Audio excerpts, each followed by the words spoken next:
করতে চান? নির্বাচন ভোট দেওয়া করতে চান, তাই তো? ঠিক আছে, তাহলে বোঝা গেল যে আপনারা আপনাদের এই নির্বাচনটাকে ভোটের মাধ্যমে আপনাদের প্রতিনিধি নির্বাচন করতে চান, তাই তো?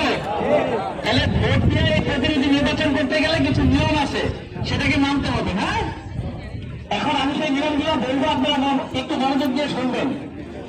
আজকে হচ্ছে আমাদের এই সাধারণ সভা থেকে আমরা হচ্ছে যে সর্বপ্রথম যে কাজটা করব, এটা হচ্ছে যে এই নির্বাচন পরিচালনা করার জন্য একটা সাব কমিটি গঠন করবে। যারা এই নির্বাচনটাকে কি করবে, পরিচালনা করবে, এর জন্য একটা সাব কমিটি গঠন করবে। 3 জনের, 3 সদস্য বিশিষ্ট একটা সাব কমিটি গঠন করব। এক।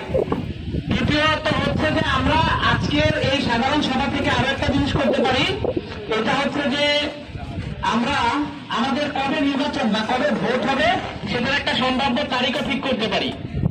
এই 2টা জিনিস। আরো একটা জিনিস, সেটা হচ্ছে যে আপনাদের নির্বাচনের কার্যালয় কোথায় হবে, এটা আমরা এই সাধারণ সভা থেকে ঠিক করতে পারি। এই 3টা জিনিস। তো আমি সর্বপ্রথমে এখানে তো আপনারা দেখছেন যে এখানে